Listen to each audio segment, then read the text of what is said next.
Good morning. Just a quick heads up. I know that you probably know or experience the feeling of feeling empty, or experience the feeling of feeling numb, or experience the feeling of not feeling at all.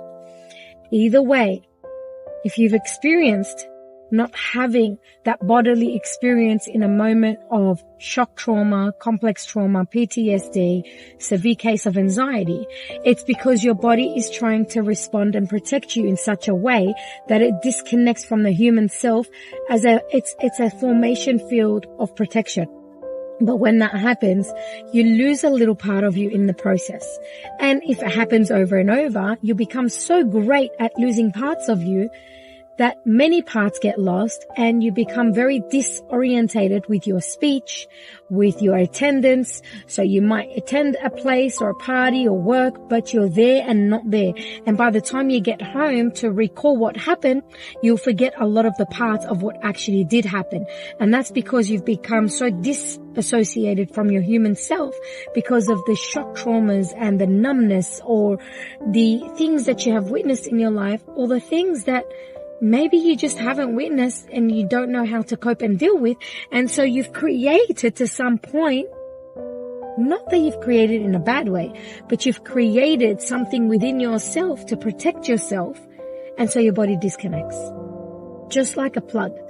When the light bulb is about to expire, it starts to flicker, and it flickers, giving you a warning sign that, hello, just make sure you go to the shops, you get me another globe, and you can change me.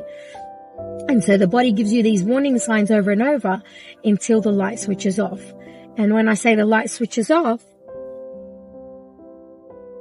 when the light switches off, it's you unplugging from your human self. And when that happens, you become very disassociated. When you're disassociated, you cannot focus, concentrate, or be your attentive self.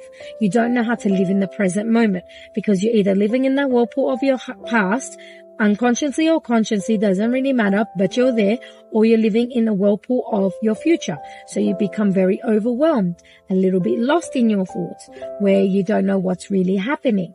And the reason for that, is you don't like the feeling of the past, so you think of the future, but you don't have any idea of where you want to go. And so you provoke and you invoke anxiety, which is a fear response, fear of the unknown. You catastrophize, you overthink things, and da-da-da. And that's all normal. Now, what is not normal is to stay living in that state. That is the not normal. The great part of this whole story that I'm trying to share with you, if you can become consciously aware of what's going on inside of you, then you're 20, 30, 40, 50, 60, 70, 80, 90% closer of healing and actually looking at the pain, trauma, complex PTSD, whatever it is that you're going through, straight in its eye, and you confront it, and you shed a bit of light, you speak to it, you bring it up to the surface, and you clear it. That's what I would like you to do. That's what I did. And I did it over and over and over. And the more I did it, the more I understood myself, and the more I understood myself, the more I understood life. The more I understood life, the more I was able to communicate in a way where I became even more empathetic of thinking of other people's feelings, which helped me discover more about me while I'm helping them discover them. And so what I would like to advise you today is to sit down with yourself, or sit with a friend that you can see that is very disassociated. Question them, what's going on? What's happening? What is it that you want out of this? What is it that you don't want out of this?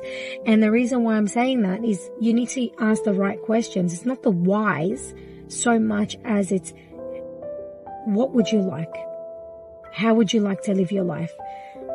The why will only bring you surface down, or just bring you many, many, many layers. But the what and the how, the when, will open up a door of opportunity for solution-orientated responses, more so than the why of the excuses. So that's my little tip for today. Pray you have a fantastic rest of your day. From me to you, as always, sending you lots of love and kisses.